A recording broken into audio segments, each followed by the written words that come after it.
Whether it was, if I look back to where my heart was lying 30 years ago, with the idea of introducing something which we call tissue engineering, which means in the first world, if we have to rely on synthetic prosthetic implants, these prosthetic implants are never the same as our own organs. So my idea was to culture the patient's own cells on the surface of those implants and trick the body. It took me 20 years to convince everyone that this is actually a good idea. So our story, of course, deals with heart surgery. Heart surgery is the new kid on the block. If you consider that Galen was performing general surgery 2,000 years ago, in the 50s, heart surgery was not performed yet. Neurosurgery was performed. Heart surgery wasn't. So this development of heart surgery is in itself a very, very interesting story, because it shows you everything happens in the end at the time when it needs to happen. And there were a couple of prerequisites. The problem with heart surgery is you cannot stop the pump which pushes the blood to the brain for longer than 3 minutes without being brain dead. So how can you operate on the heart? Well, you need to arrest the heart if you have only 3 minutes. So the heart-lung machine was one of the prerequisites to get heart surgery going, because it allowed for the first time to bypass the heart, to bypass the lung, stop the heart, stop the lung, and operate. But there was another prerequisite, and that was for diseased valves, you needed to replace them with something. And that brings me briefly to the fact that heart valves needed to be replaced. If you go back to the 50s, there were a lot of dramatic developments in medicine. Antibiotics had just been discovered 15 years earlier. So the scourge of the last few hundred years, tuberculosis, regardless of the fact that it is coming back now, tuberculosis was gone, venereal diseases were gone. The entire epidemic of atherosclerotic disease didn't exist yet. Smoking just really started to become a mass phenomenon. The post-war era only started picking up, and this is not picking up with food after they had starved until 45. So the real disease burden of those years in the first world was rheumatic heart disease. So if we talk today about rheumatic heart disease for the billions in this world, rheumatic heart disease was the driving force for the development of heart valve surgery in the first world. So 3 developments made it possible. One, the heart-lung machine. I mentioned it already. The second one was to have prosthetic implants where you cut out the diseased valve. And this in itself is a topic, because the very, very first valves which were tried out, successfully tried out, were cadaver valves. And as soon as the cadaver valves were getting short, and we have that problem today with kids, there are simply not enough today for different reasons, but the next step was to use animal tissue valves. Well, animal tissue is so different immunologically that you have to do something to suppress the immunological side. So animal tissue was tanned. very crudely tanned with formaldehyde. And then engineering allowed to build mechanical heart valves. And the very first one was a very simple construct of a cage and a ball. And it makes a lot of sense. If you have blood flowing out, the cage, the ball is being pushed into the cage, and if the blood flows back, the cage is being pushed into the orifice and the blood can't flow back. It was a genius idea, but all these mechanical valves needed blood thinning. And here comes the third invention which happened in those days, the glorious invention of rat poison. And rat poison works by making blood non-coagulable. This rat poison is still the backbone of our treatment with regards to these mechanical valves. By the end of the 60s, this was relatively well established, and as you know, as South Africans, Chris Barnard brought it back from his time in Minnesota in the 60s. As you know, 67 was the first transplant. And a couple of other centers worldwide started cardiac surgery not long after the centers in the First World War. So between the mid-60s and the mid-70s, rheumatic heart disease as good as disappeared in the First World. We still have it here, and we still have it in most parts of the world practically unchanged. The incidence is still 30 per 1,000. Even if only 1/3 to 1/4 of them needs eventually heart valve replacement, the number is staggering.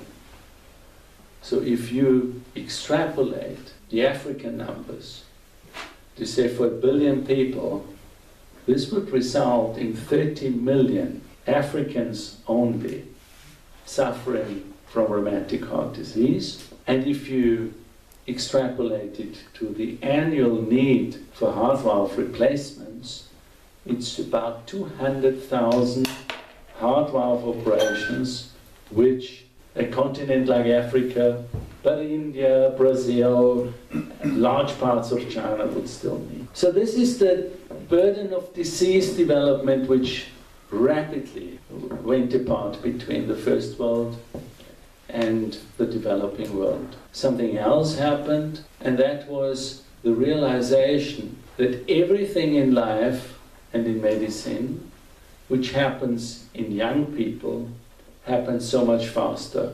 A young person getting cancer dies so much faster than a 90-year-old one. So now we had a situation where all the heart valves came from the First World, and at the same time, all our patients, when I say ours, here in South Africa, in Brazil, in India, were young patients, and in those patients, the valves made out of animal tissue, which was the main thrust of these prostheses, degenerated within 3 or 4 years. So it was relatively early clear that if one doesn't do something locally, you will never get anywhere because nobody else would do it. And the Indians were not bad in this field. They at least produced a plastic valve for surgical implants. And I must say, my first appointment here in South Africa in '87 was based on the fact that the immediate success of Chris Barnard asked me to come here for exactly that purpose, because we had experience with making implants more palatable for the recipient body by culturing cells of the patient on surfaces and so on. This went a little bit further. When I came back in '92, I had a very good collaboration on the same field of tissue engineering with the biggest American device company. And when I got the offer to come here, they were immediately in agreement that I take that contract with me, and it made a lot of a difference for us here. the infrastructure, for instance, which they built was by far better than the one I had in Zurich. So we really ended up with a fantastic infrastructure here. But the frustrating part, of course, came when my team, and Professor Besadenheit here is one of my co-fighters of the last 20 years, realized that we had, in the end, 21 US patents with them as UCT, not as persons, as UCT, which could dramatically extend the longevity of a heart valve. And if I say factor 15, it is a very modest guess. But here comes another development in America, and that is, if one goes back to the 60s and Lyndon B. Johnson's Great Society had very, very many very good sides to it. One development of those times was probably a little bit overdoing it and is to the detriment of America today, and that was consumer protection in medicine by setting up the FDA. And nobody agrees more than the FDA is a part of any civilized society, but what it led to was that America by now has really fallen back behind the rest of the first world because it has obstacles and obstacles. So we had, for instance, 20 years of very close collaboration with the biggest American device company. They were all excited, not only financed it, we had 21 UCT patents, but in the end, the costs and the hassle, which is associated with changing anything on an existing valve, is so tremendous that they said, look, it's great from the humanitarian standpoint that we do something also for all these young patients in Africa, but it doesn't pay for all the costs and hassles we have. So they all ended up in a drawer. The third development was that although cardiac surgeries, which are the prerequisite for being able to change a heart valve, grew worldwide a little bit in the developing world, dramatically in the first world, the distribution is still a disaster. So we have today a situation where the country which drove cardiac surgery on the basis of having young rheumatic patients, namely the US, has no rheumatic patients anymore, has a relatively small market size, or whatever you call it, of 400,000 valves a year, and is the only area, and of course Western Europe and Japan, which has access to cardiac surgery. And then you have 6 billion people with an estimated 70 to 75 million rheumatic patients. And I just want to give you another number as a comparison. There are about 33 million HIV patients worldwide. So a big chunk of the 70 million will die, but they don't have a lobby in the first world. The HIV patients have a lobby. So you didn't know about the 70 million, and nobody knows about it. And there is a study, so we know that about 24% of them will need valve surgery. And of those, there is an Ethiopian study saying that 70% of them are dead by the age of 27 if they haven't received a heart valve. So this is the background, and I think this is extremely important because this is the chunk of our story.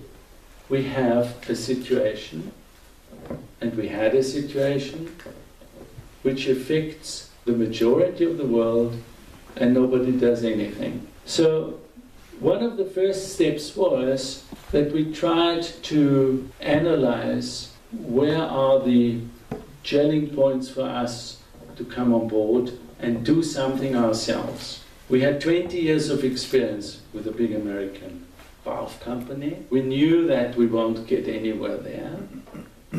At the same time, we had own treatments which were far superior and allowed us to extend the longevity of a valve by a factor 20, and something else was in place. For our tissue engineering efforts, we had to set up something which you would probably be surprised to see in a cardiac surgery department, and that is a Polymer Science group, translated into everyday's language, a group of chemists run by Professor Besadenheit for the last 20 years, who work on plastic materials to use them as backbones for very interesting things in medicine, amongst them for the building of scaffolds, to allow cells to grow in and replace something which slowly turns into a real organ. So that was the sort of background. And then for us as SAT, which you will also see is a UCT startup company, the gelling moment came when we realized that 40, 50 years earlier, there were approaches practiced in the developing world which did not need open heart surgery and treated heart valves. This was called closed mitral valvotomy, and used the tip of the heart to enter with a device, with a simple device, to crack open a narrowed valve. It was cheap, it saved millions of lives, and it could have been practiced by a general surgeon. You didn't need to be a cardiac surgeon, you didn't need to have heart-lung machines, you didn't need all that. This slowly disappeared because it was pushed out by a sophisticated first world approach of using balloons and angiography equipment for millions and millions of rand, and echo and all that. So the expertise also got lost. But in the end, what this method demonstrated was that you can actually, in the third world, go right through the tip of your heart and you can treat heart valves. Now what happened in the first world was that for those lousy 400,000 patients, and I immediately retract my remark, and you will too if I give you numbers which go with those 400,000 patients.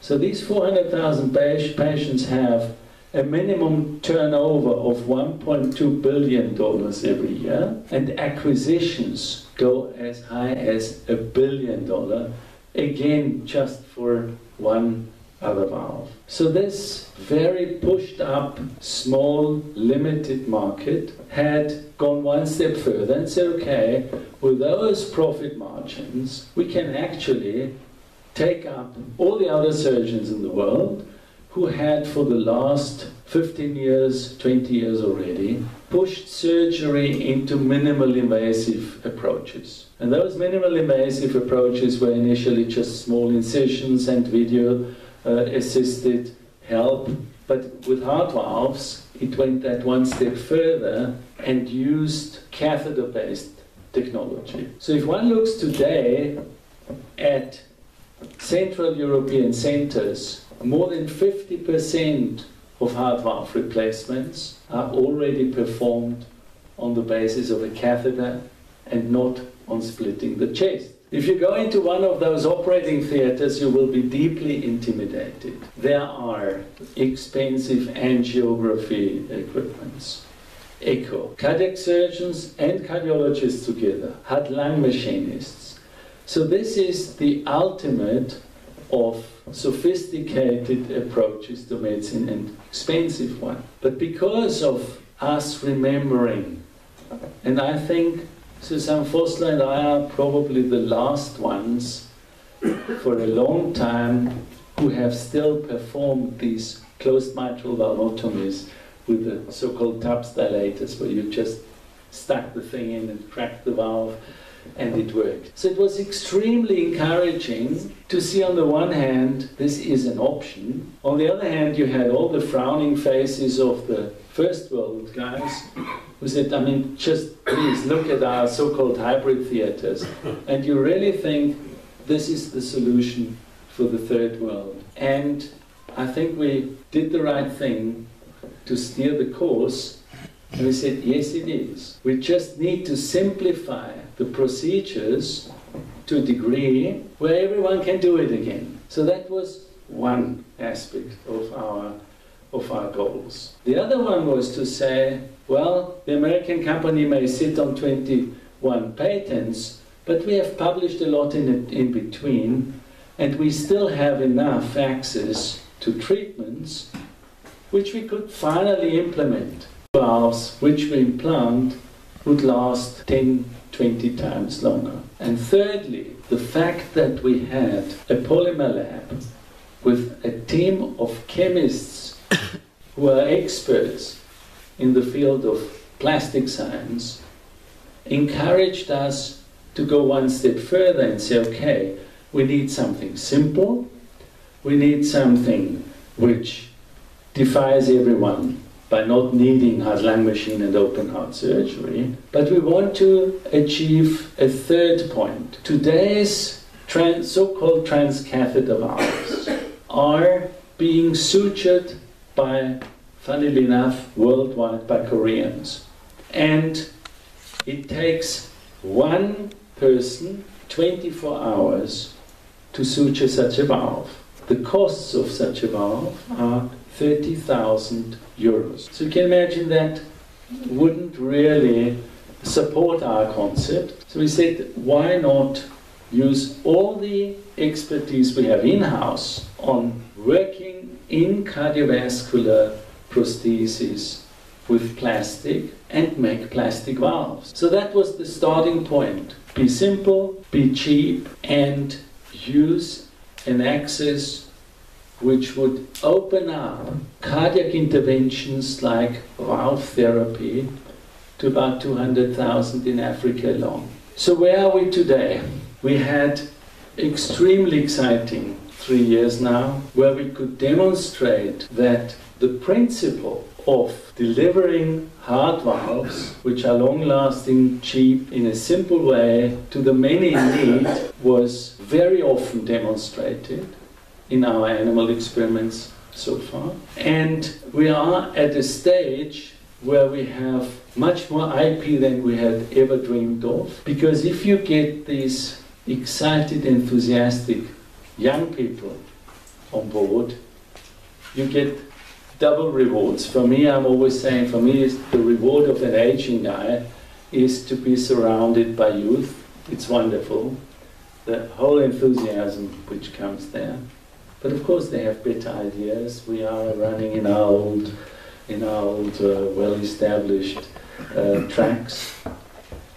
And if one looks now at what we can do is, and you may see in the background just little devices running there, they cover the whole spectrum, from replacing aortic valves, repairing mitral valves, being able, and that is the most, I think, our most important aspect of what we do. If you deliver a catheter-based valve, which means you don't crack your sternum, you just go through the groin or the apex. A commercial product, they have a balloon which blows up and puts that valve in the right spot. But now consider, I'm always using the buccal muscle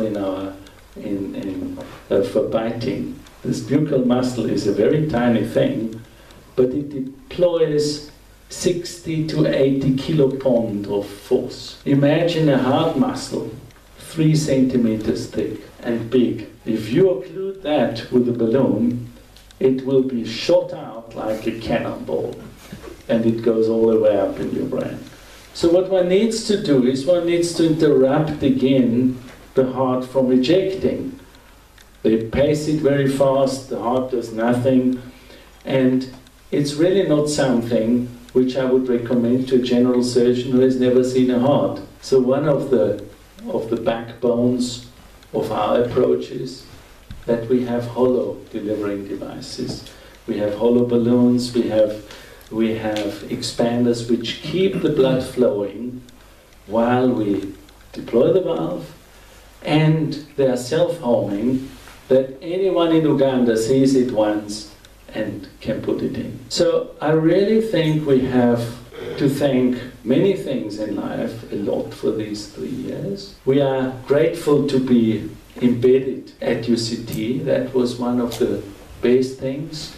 If you see all the bad news for the wrong reasons in the last 2-3 weeks, this is a fantastic university. I'm proud to be embedded with it, and it gives us fantastic opportunities. And the most vindicating part of it is not only that we saw that the principles are correct, that we need to tweak here or there a little bit, but we are as good as there. We had in the last 3 months delegations from China and from Russia, which we didn't invite. They came and they said, we want that. And one tiny little extra aspect I need to mention when it comes to luck. It's very important that we appear on the radar screen of the community, of the cardiac surgical community early. In my youth, the BTA principle, being to America, was a prerequisite for any career. I think, as much as I admire LBJ, I think that part of the Great Society of 65 was backfiring.